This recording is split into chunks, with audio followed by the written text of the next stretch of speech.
అందరికీ నమస్కారం. నేను దుర్గను. Welcome to our channel Durga talks.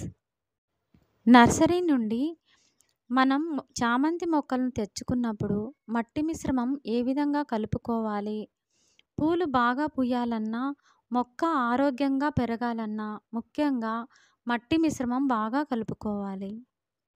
ఈ వీడియోలో చామంతి మొక్కను ఎలా నాటుకోవాలి తెలుసుకుందాం.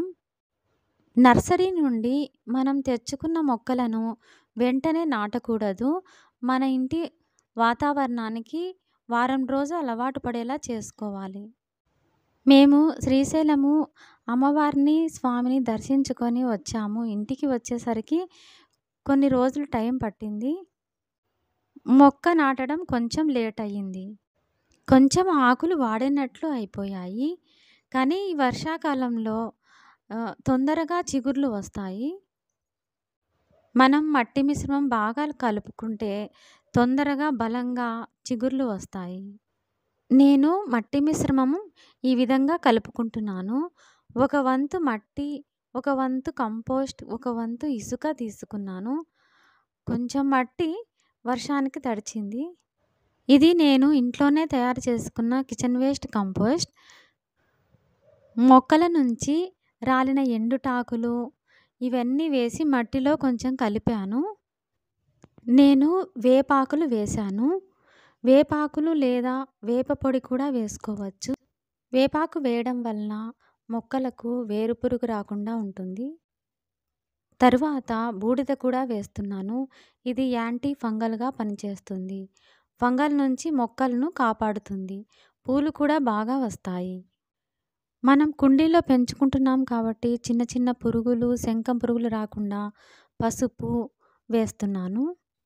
మనం మొక్కలు నాటుకునేటప్పుడు ముఖ్యంగా కుండీకి డ్రైనేజ్ హోల్ ఉండాలి. నీరు ఎప్పటికప్పుడు కుండీలోంచి కిందికి పోతుండాలి. అప్పుడే వేర్లు కుళ్ళిపోవు.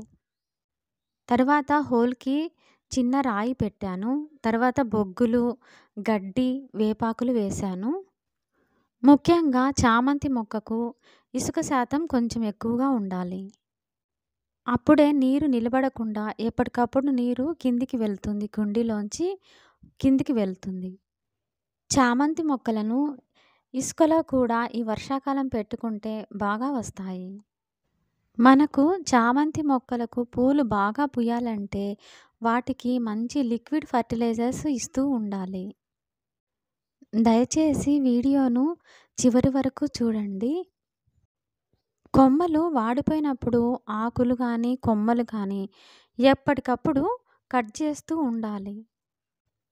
వాటిని తీయకుండా ఉంటే మొక్క డల్ అవుతుంది. చిగుర్లు, మొగ్గలు రావాలంటే ఇవి కట్ చేస్తే మళ్ళీ కొత్త చిగుర్లు వస్తాయి.